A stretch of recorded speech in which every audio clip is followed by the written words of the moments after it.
Hey everyone, I am John Ryan. This is the Predictive Playbook NFL betting show. We're going to throw in some college football today. Guys, we're 31-15 against the spread for 67% winning bets over 17 weeks. I can hardly even – that's actually better than my individual record was this year, which was 64% for the season. Nice. So, and all these picks were free. It gives you not just the picks, but you get the education too, in my humble opinion. You get 30 years of experience from me and about, probably 60 at least combined between the three of us. So let's get right into it with the Penn State game. This is a 10-unit bet for me tonight. I'm not going to share any research on this, but what I want you to do if you're listening is send me a message on the X at John Ryan Sports 1. It's simple. It takes 15 seconds, and you'll get the 10-unit play plus all the research, which is extensive, all written research, algorithms, everything that supports it for free. All right, so take a test drive. These plays went 15-5 this year in the 10-unit realm, college football and NFL. They tend to do well, but they don't always win. Now, don't forget that part. They don't always win.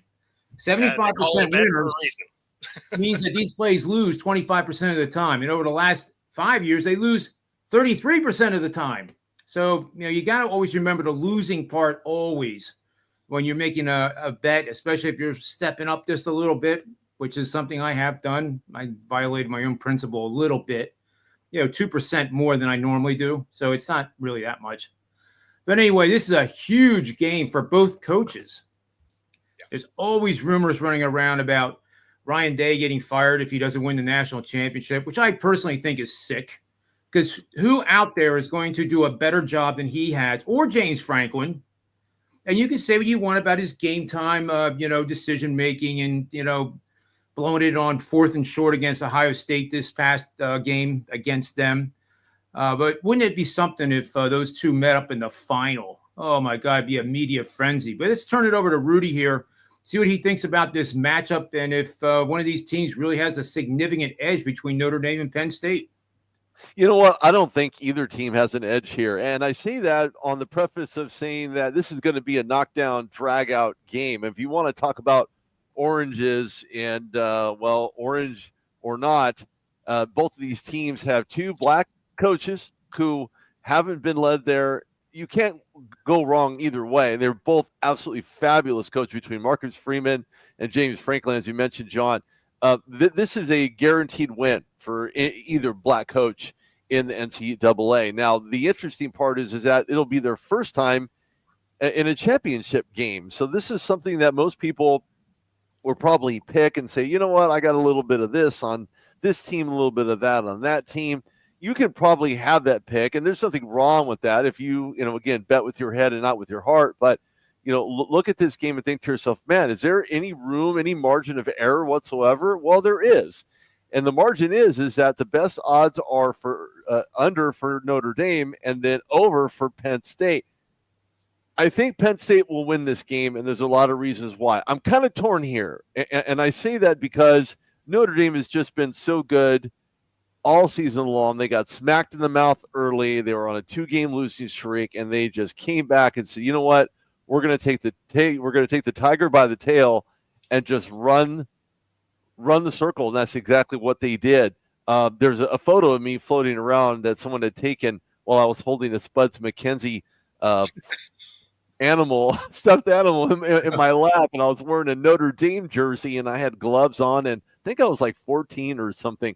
But what's cool about this is that as much as I want to vote for Notre Dame to win this game, I just don't know, because both these teams look so good and they look so much alike on the field between stopping the run, their pass game, special teams. It's hard to pick, but if there was a winner, it's got to be Penn State, and it's not going to be by much. Yeah, and for the people watching, if you don't know who Spuds McKenzie is, get into your parents' VHS cassettes, and you'll be able to see some footage. It'll be worth doing, too. Well, it would, but most people don't know that Spuds McKenzie was actually a girl. Yeah. So just throwing that out there, just in case your archives don't dig up anything. Bo, do you agree with this Rudy's leaning Penn State. I think he's just leaning on Penn State. Do you agree with it, or do you think Notre Dame's just going to continue to roll? They have won like 10 of the last 11 against the spread. Yeah. They've been steamrolling everybody. Do they, is this game going to be a boring game, or are we going to see overtime? You might see overtime. This should be a really good game. It's going to be a battle to the end for sure. I like Penn State here as well. I like them because they tend to be the more disciplined team. They have less turnovers, less mistakes, less penalties. So I think a game like this is going to come down to some of those mental mistakes. And Penn State just, again, seems to be the more disciplined team of the two. So it'll probably come down right to the wire, and it'll be a mental mistake that probably pushes it over the edge. Yeah, I think exactly that too. And I'm not going to say anything more because of that 10-unit bet that you can get free just by sending me a little message. You can leave it in the comments section if you want. The days of carrier pigeons are over. And that's something you have to Google too. I'm sure most of the audience has never heard of a carrier pigeon and what they used to do, which was pretty remarkable actually. But before my time, I will emphasize that. But let's move on to the second game. They had them in the John Wick movie, right? Yeah. So that's what I thought of. Yeah, so they got to see some there. They probably had to Google what was happening, but they're historical figures in the communications industry. This was before email. This was before the internet. This was before. But you know what? I'll give this credit because the smoke signals that Native Americans used kind of help facilitate what the carrier pigeons actually did, but more of a written format instead of do I lift the blanket or not? To send the cloud plume off into the air. Yeah. So good stuff there. There's a second game to this, John. I know you were kind of preface into that. Ohio State taking on Texas. Yeah. I really like this game, not from just a betting standpoint, but from a playing standpoint as well.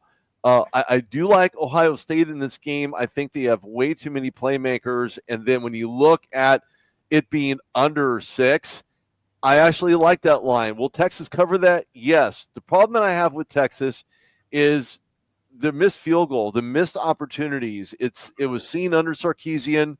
I recognized it during their last game. But one thing about Ohio State, talk about discipline and playing with a chip on their shoulder. Ryan Day plays with a chip on his shoulder. And if the whole adage of, well, this could be my very last game in the locker room as your head coach narrative works, then don't try to recreate the wheel here. Go with what's working. And I think Ohio State is playing on all cylinders firing at the same time in a V12. I just think that Ohio State has too much. I don't think Texas has enough. So I'm picking Texas. But if you want some money for someone to cover, put it on Texas because they will. Well, they should cover. I don't know if they will cover, but they should very well cover this spread against Ohio State. But I think Ohio State wins out. Well, I have a little betting algorithm here on Texas. We'll feature that right now. We're going to bet on dogs between 2 and 6 points. That team won their previous game, but did not cover the spread. We easily remember that they barely got past Arizona State in a thrilling overtime game. I didn't really like it too much, so I was on Texas. But, sometimes you don't cover the spread. But nevertheless, sometimes, you bet so long in 30-plus years, you're not really watching the money anymore because you're betting within your means. But the game to me was exciting, even though I knew in overtime I basically had no chance. Just an incredible game. The third part is the team has won 83% or more of their games, which does imply that this game is taking place in the end of the final season. And if the game is played at a neutral site, these dogs have gone 5-1 and 6-0 ATS. The first 3 parameters have hit 68% over the last 15 seasons. That's pretty strong stuff for the cover. I kind of like the idea that Rudy has that Ohio State wins the game, but by less than 6 points. The other thing I'll mention is only 24% of the bets are on Texas. And that's not surprising to me because what did Ohio State do? They steamrolled the number 1 team in the country. It was 34-0. They look like they really have their act together. The team's playing to save Ryan Day's job, of course. And I really hope that's not the case in the players' heads. They should be playing for themselves and their team and a national championship. After all, it is their game.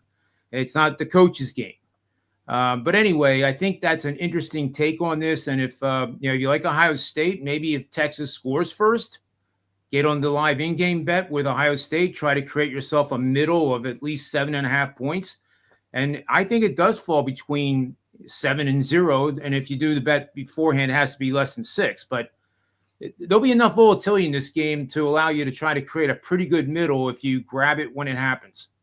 Bo, are you on board with Texas, or do you think Ohio State is going to get to the national championship? Yeah, so it's funny because this game is interesting in the way of, one, I think whoever wins this game is probably your national champion. This is probably really your championship game. But, and the day getting fired talk, that went away when he beat Tennessee. So if he would have got bounced in the first round there's a real good chance, right? Because this fan base for Ohio State, they could be a 7-win team, but they beat Michigan, and you're probably going to keep your job. You could be a 12-win team, lose to Michigan repeatedly, and get fired. So that game against Michigan is a huge game for them. They care about that more than a lot of the rest of their season for whatever reason. That being said, they dismantle Tennessee. They blow by Oregon. My concern going forward is most teams, any sport, if you have a big emotional type of win, there's usually an energy letdown the next week. And that is something I look to see in this Ohio State team. On the other side with the Longhorns, it really depends on which Ewers shows up. If it's 3-pick Ewers, it's not even going to be a close game. But if he plays one of his better games, and they're coming off a tough win, right? So that's doesn't fall into that big emotional win, right? Like that was a hard fought win. That's football. And so I actually like the Longhorns to win outright here. Wow. I can actually see that happening. I do like Texas quite a bit, just for the record. There is one thing about this playoff that I hope that they change. Well, there's two things, I guess. One, I don't like the bracket system. Like, I want them to reseed like they do in the NFL, because you ended up with Ohio State in a ridiculous bracket when you look at the other brackets. Also, that first round bye hurt all of those teams because they hadn't played football in 3 or 4 weeks. Everyone that they came up against played, 2 weeks or, the week before. And you could see the rust on all of those, bye week teams, and they all lost. Yeah, yep. They did. And it wasn't even close. I mean, and they lost handily, I might add. The fact alone that Oregon had all that time off, and Ohio State just punched him in the mouth like a heavyweight fight. I mean, it wasn't even close. And the sad part is that you have all these guys, and every team worked all season long to get to this point, and then to go down in a blaze of no glory, that's just sad. It's just sad. How do you? I guess the bigger question is, I could probably ask a former NFL or NCAA guy. Maybe Ryan Leaf would know something about that, in the sense of falling off that plateau of hotness, being able to play at a drop of a notice. You grab your gear, you go, you play, you win, and call it a day. But then falling off when you have too much time on your hands, which doesn't include actually playing the game that's meaningful, versus practice, which is just that, practice. Or Allen Iverson's version of practice. That's right. The great Allen Iverson. That was the best press conference other than the playoffs. Yes. Oh yeah, I love that. That was great. I don't know. I always appreciated the Herm Edwards. We play to win the game. without any F-bombs too. It was so classy the way he did that. No F-bombs, no nothing. That was awesome. It was the look on his face. Didn't really need it. What are you talking about? didn't even need it. Funny thing, during Pac-12 days, quite a few years ago, I think it was 2018, 2019, when he was coach at ASU. We were talking about ASU, And I asked him, I said, so what happened? How did you come up with that euphemism that's now like forever embedded in NFL lore for post-game pressers? And he says, I don't know. He says, it was just off the cuff. Yep. And sometimes that's the best stuff that you get. Well, yeah, right he even went on to say that he's like, I don't even know why I said it. Yeah, right. Exactly. Yeah.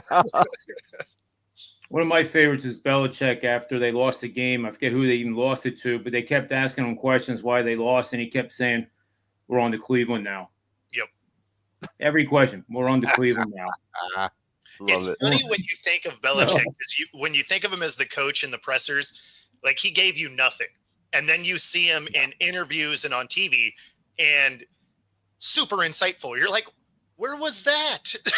Yep. Yeah, exactly. He's a big-time humanitarian in Boston that people don't realize. You know, he may have a very young girlfriend right now, but he's done a lot for that city with the money he's earned. I mean, it's damn impressive.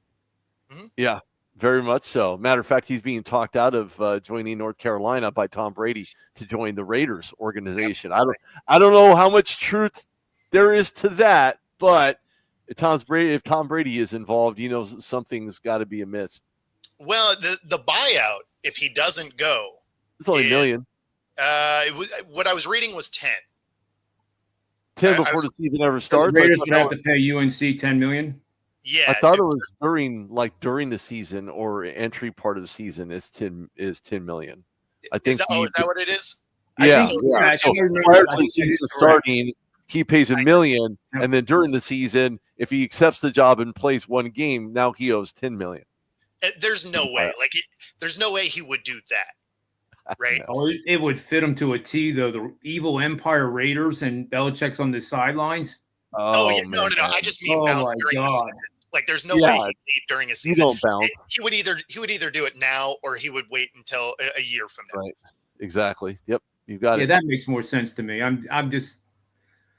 You know, I do like the Patriots. I fell in love with the next man up thing. I fell in love with the 8th rounder, left tackle that's a stud in the Super Bowl, and you don't know his name.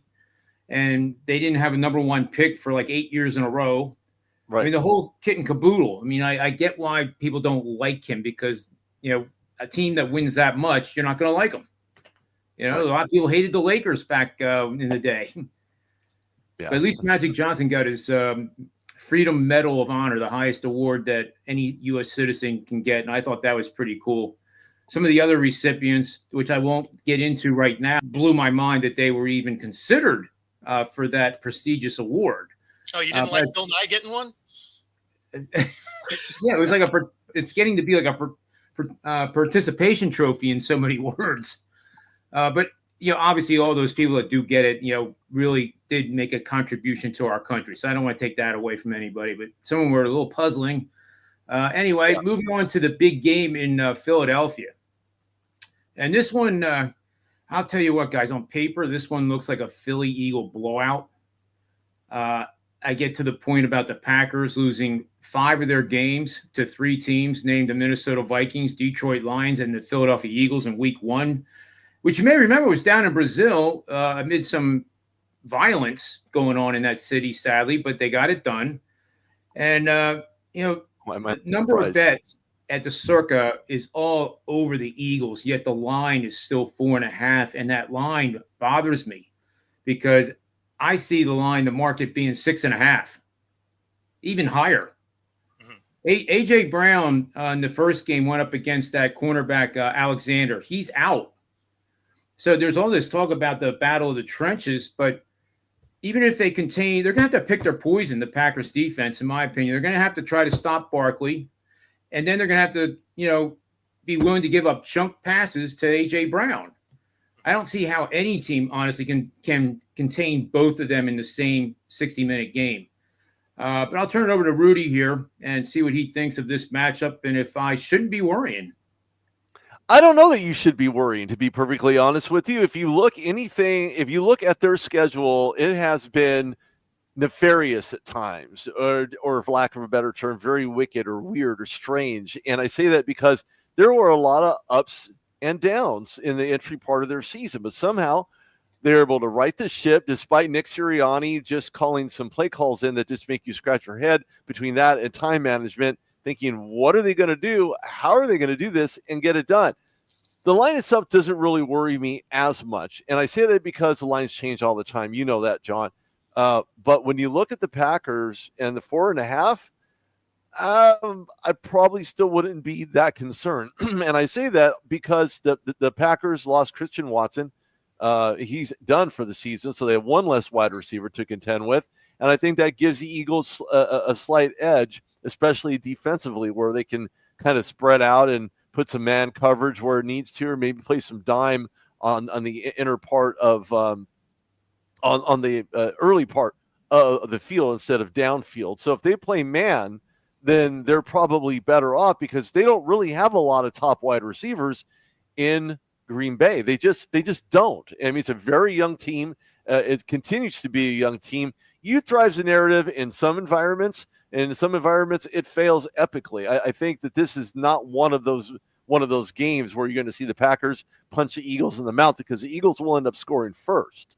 But I think at 4.5, I think you're probably safe to put some couple pieces of salami on the Packers. But for the majority of the part, I think that between Saquon and I think the reason why it's 4.5, John, is because of Jalen Hurts' status and whether or not he comes back from being a concussion protocol. It's been 2 weeks now. How much of a concussion can one person get before you start crying wolf and put in Kenny Pickett, out of all people, to run that offense and be that guy under center? So I don't know. I don't think it's a game time decision. I think based on what their participation is today determines whether or not they get to play in a wild card game or even a just regular standard playoff game. So I think that's a reason why this line is at 4.5. I did hear he practiced yesterday, limited, because that's the rule. You have to be limited when you're in the concussion protocol. Right. And that there was, a very high percentage that he would be playing in the game. Now that might have been released as we're talking right now. I just haven't seen it. But the concern is, he hasn't played in 17 days, a real game, when it comes to be Sunday. Is the rust factor going to be something to worry about? I kind of look at it this way. The Eagles offense is the worst scoring offense in the first quarter by far. Yep. But they are one of the most powerful offenses if you look at it as a game.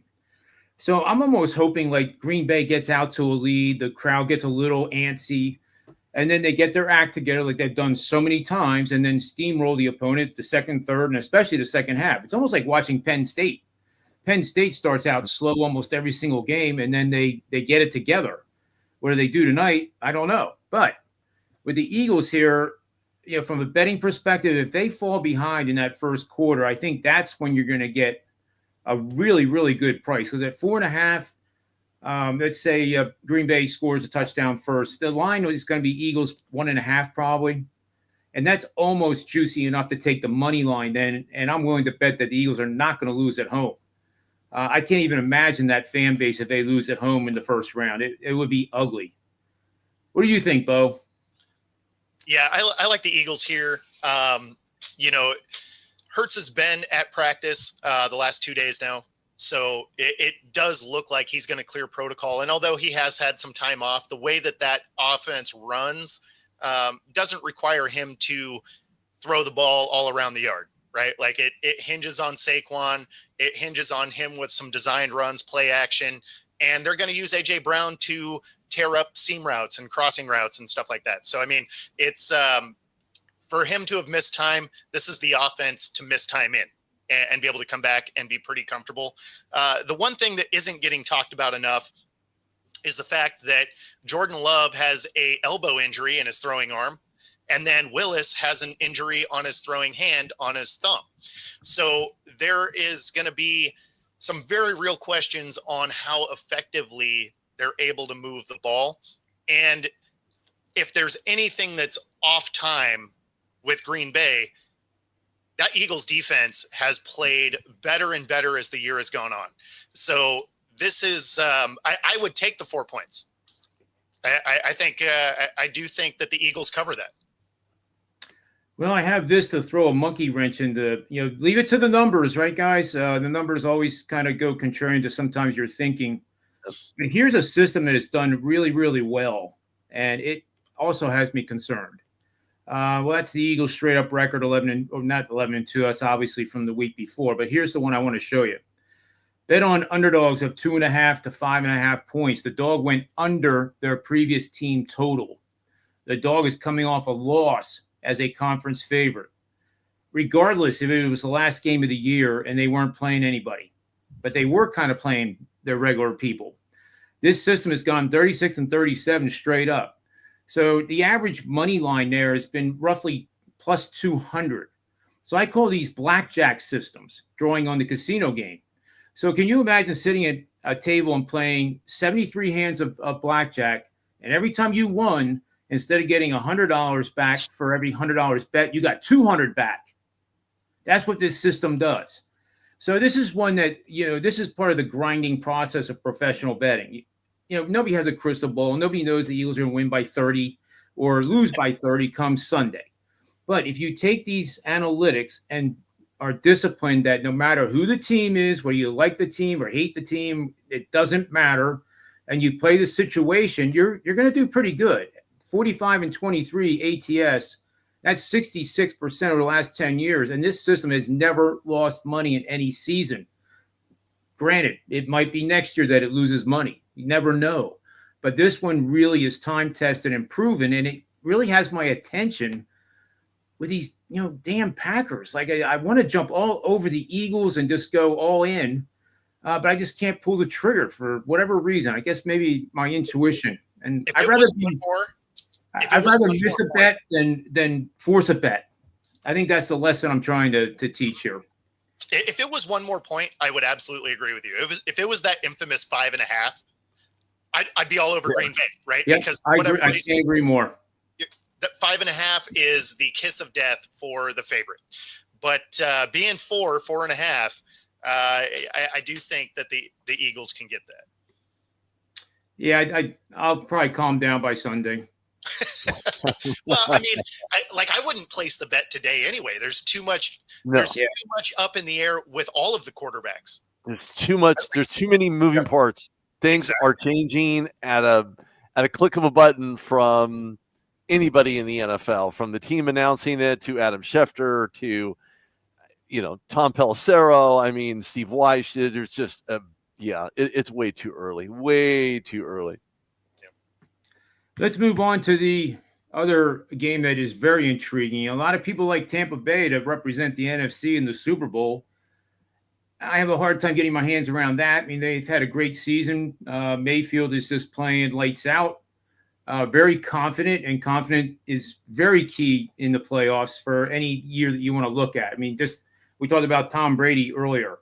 I mean, his confidence spilled over to the team because they had guys that were coming off the street that were playing like all pros of 10-year veterans. So in this game, Washington with Jaden Daniels gets an opportunity to do kind of what Brady did back in 2000. That story, you guys know it well. When you have an all-pro quarterback named Drew Bledsoe and you bench him after he came back from injury, that Brady, filled in and did well. Not tremendously well though, did he? I mean, it was good. They won.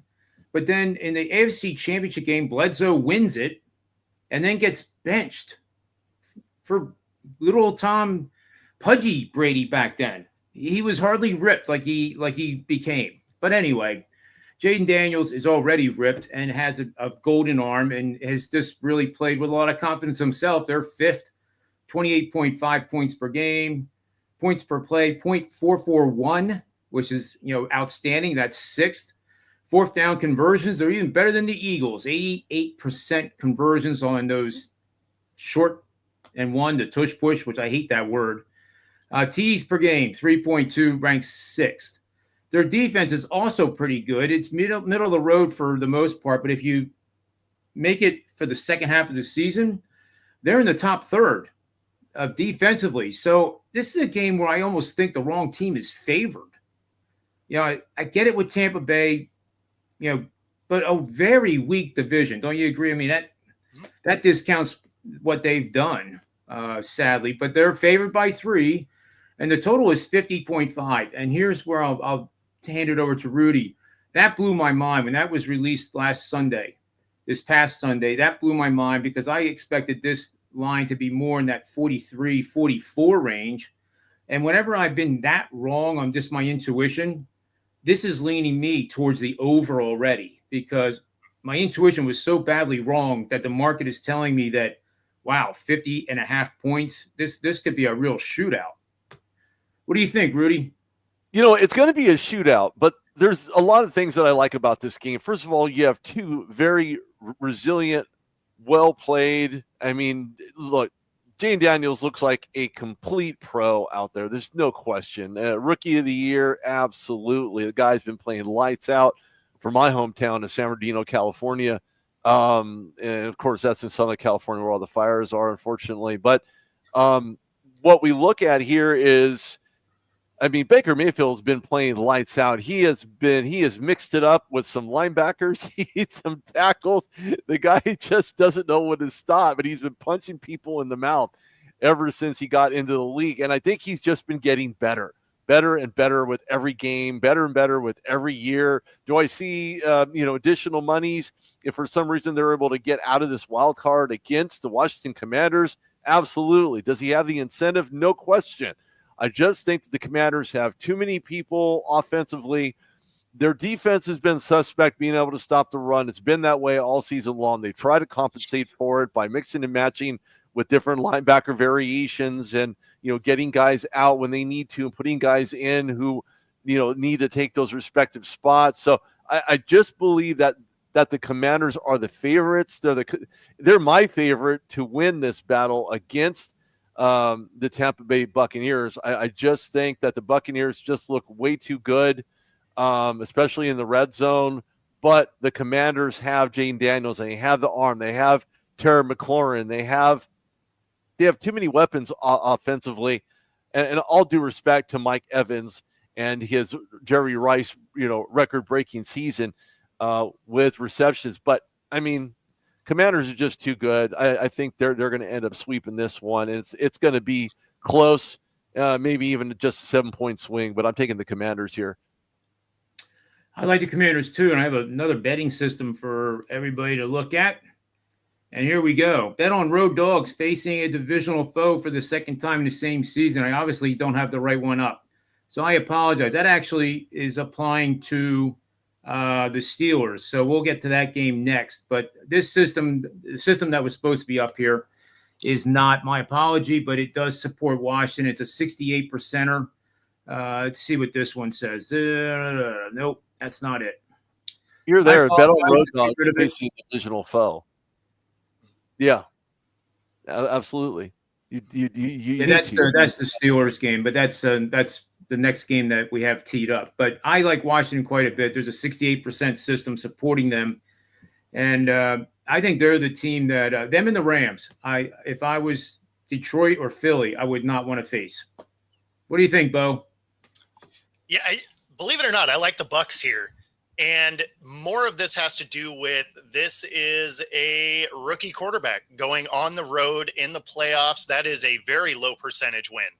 I do like what Daniels has done. He's undoubtedly the offensive rookie of the year, but I do like that Baker's just been playing out of his mind. He's been doing it with a bandaged together team. Obviously, Mike Evans comes back, and that connection is no joke. They're at home. I like them to win a shootout, and so I will also take the over there. Yeah, I was looking at the player props here, too. It's intriguing that Mayfield is over 249.5, and Jaden Daniels, to me, only 224.5. Yeah, because he's going to use his legs a little bit. Yeah, he will. It feels like an overplay, maybe even first half, too. Mm-hmm. Yeah.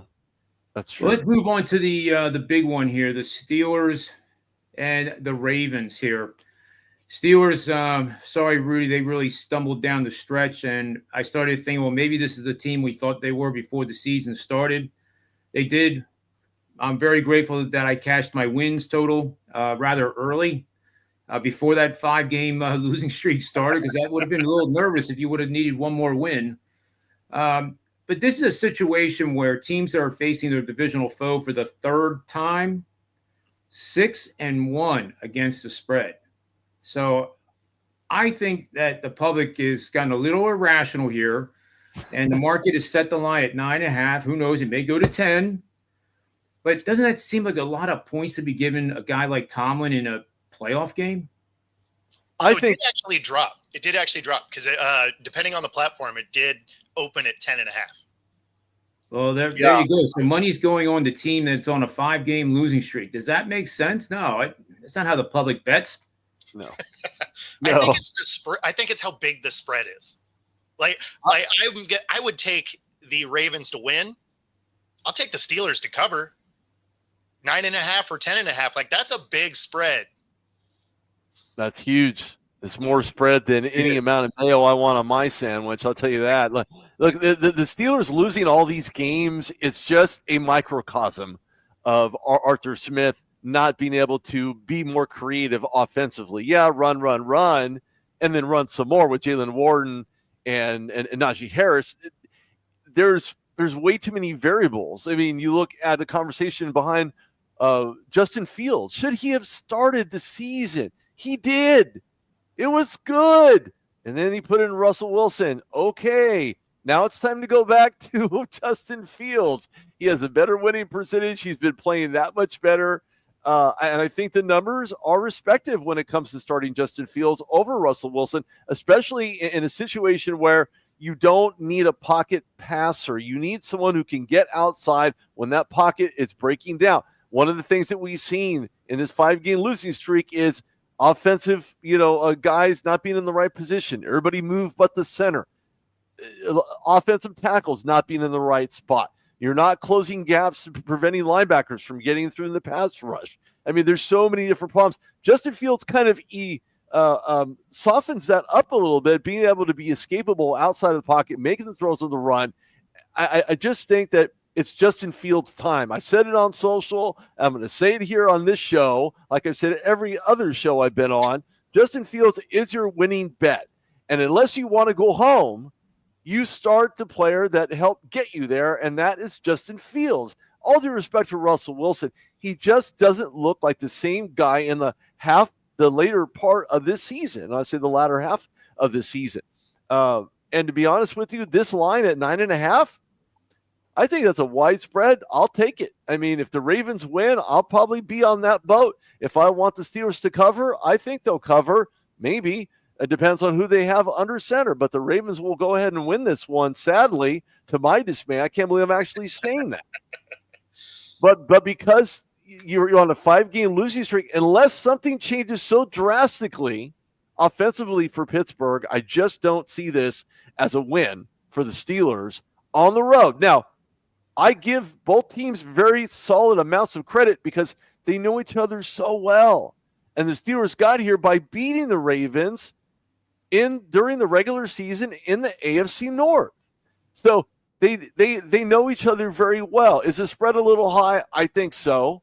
But again, if you're willing to take that bet, then by all means, go for it.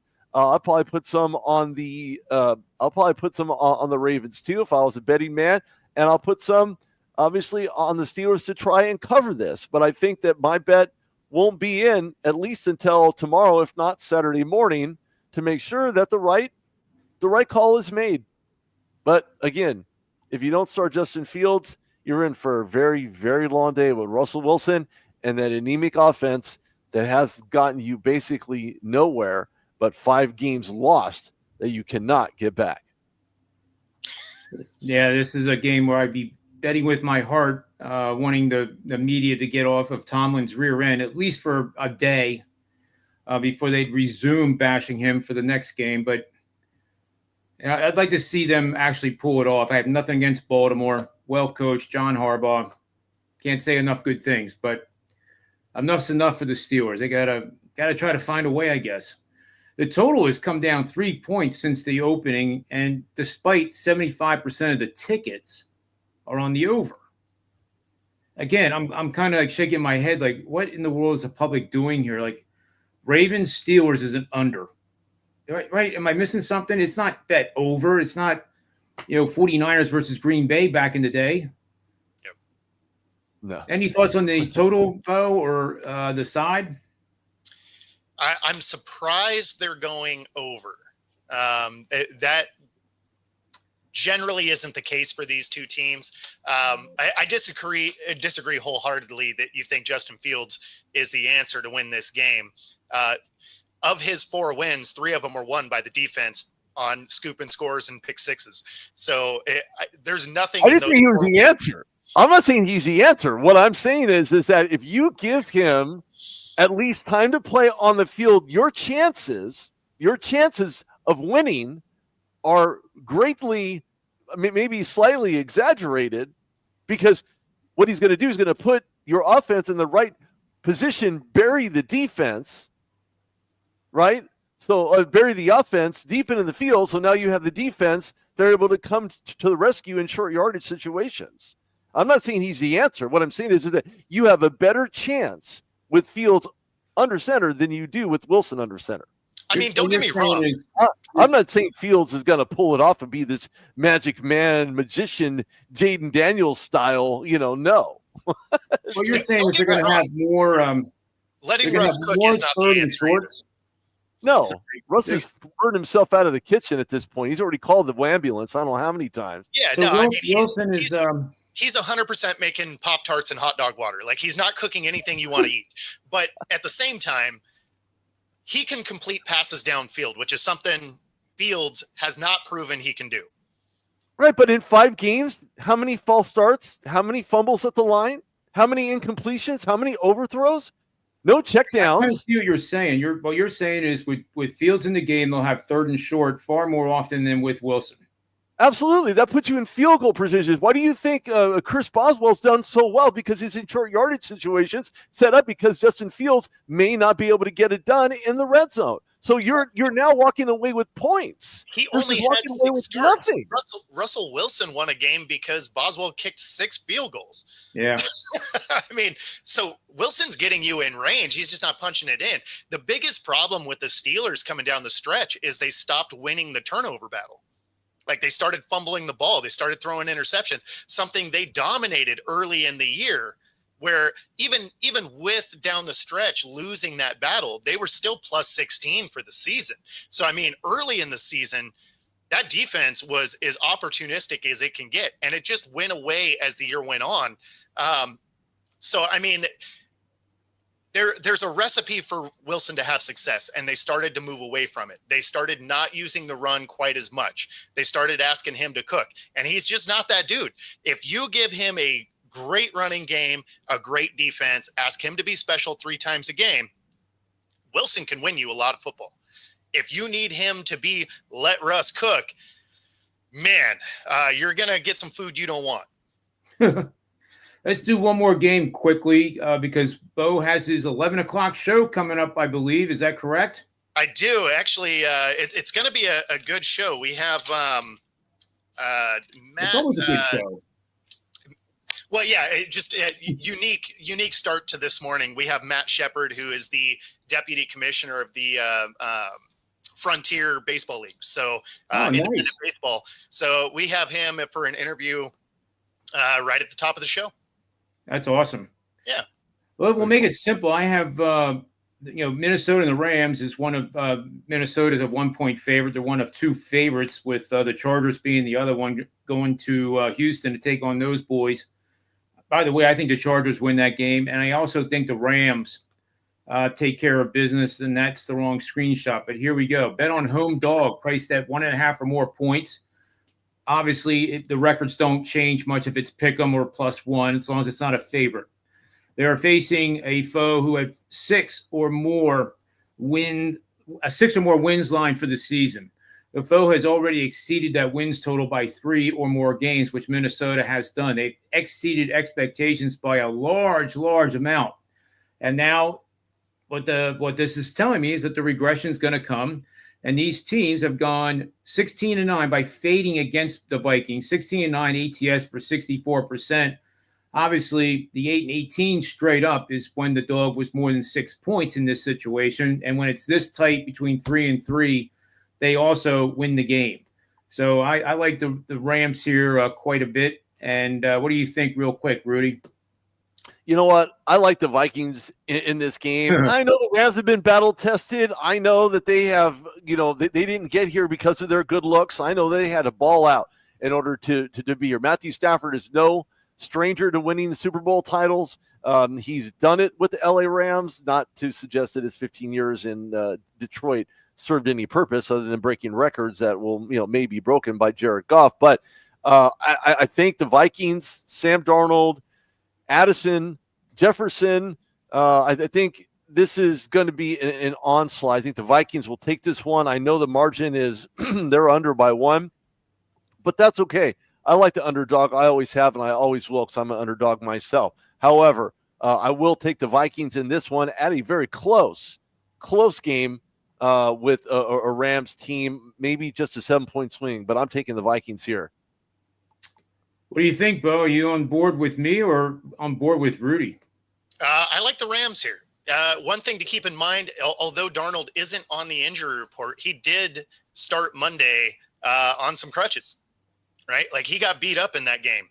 So if he is hampered mobility-wise, this Rams team got healthy at the right time. And although the Vikings, they are better in just about every graphic you can look at. What they don't have is experience. And so I will take the experienced playoff team, especially if Darnold is hampered in any way. And it makes you think that maybe that injury report isn't as accurate as it should be, considering Daniel Jones got elevated to backup and has been taking first team reps. So there's a real concern if you have a guy that's been on this roster since week 9, is now taking first team reps moving into this, has won a playoff game before. If you see Darnold struggle, do they try and swap QBs? And if those are types of things that you have to plan for, that makes me think that the Rams get this win. Sounds good to me. Let's move on to the final bets, and we'll get Bo out of here for his show, and Rudy will get ready for his anchor role with the radio station that he works for out in Northern California. And I can never remember the city that you're in. Fresno, Fresno, California. I'm 5 hours north of the fires of Southern California. There. Yeah, a little hope and prayer for those people being infected by those massive fires. It's pretty horrifying when you have 99-mile-an-hour Santa Ana winds coming off the ocean, and just everybody hopefully just stays safe and out of harm's way. But my show best bet is going to be on the Broncos, and if you want to know why, I'll send you the research report free. And don't forget, if you contact me, just say hello. I want your 10-unit best bet tonight, John, for Penn State versus Notre Dame. I'll give it to you free. That's all you have to do is just say hello. Rudy, who's your best bet? My best bet has got to be Chargers at Texans. I know the Texans come off this losing streak, I guess, themselves at 9-6 or 10-6 rather, and so now they're facing a Chargers team that just seems to be getting hot at the right time. I mean, they're playing lights out with Herbert under center. They're getting it to a young wide receiving core. Defense, they still have Khalil Mack. They still have Bosa, the other Bosa on the other side. The other Bosa will not be competing in any playoff game anytime soon with the 49ers. So I'm taking the Chargers here. I like the spread. It's actually pretty dead even, to be honest with you, at the Texans at +3. I don't think the Texans win this one. I think the Chargers do with a convincing win. I'm going to say at least maybe 27-14 Chargers. And I'm going to put you on the spot. Who are the two teams in the Super Bowl this year?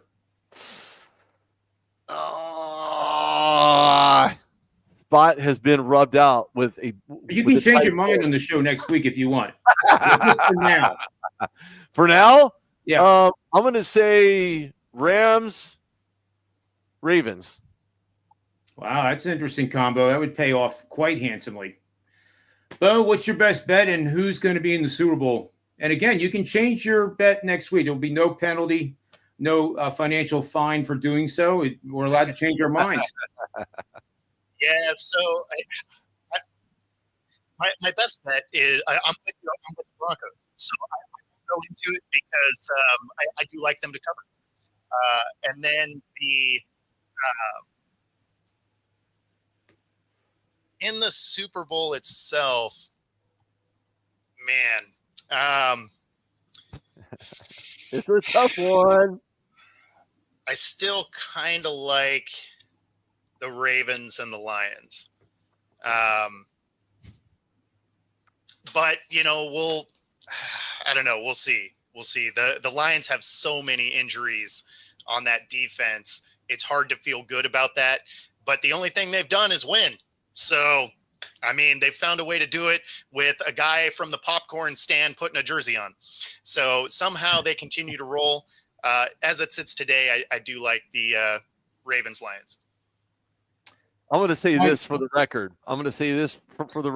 For all those people that ruled out Lamar Jackson as being a starting quarterback in the National Football League, shame on you. Because he's a 2-time MVP, working on his 3rd MVP. Yep. And I'm giving love to Lamar Jackson because he's the man. And when I interviewed him right after he was drafted, you could not find a more humble guy in a green room than him. Yep. So keep going, Lamar. Said. Yep. Reminds me of that 199th pick in the draft named Tom Brady. It also reminds me of a Notre Dame guy named Joe Montana, who was too small, too short, didn't have the arm. Guess that was wrong. How that turned out. Yep. My Super Bowl is Kansas City and Detroit, and Detroit wins the first Super Bowl they've ever been in. Wouldn't that be great for Detroit? That'd be amazing for Detroit. Hey, I got to jam out of here, guys. I got to get all about it. I'll sign us out here. Thanks again for everything. Bet with your head's not over it, and may all the wins be yours. And we'll see you next Thursday at 11 a.m. Thanks.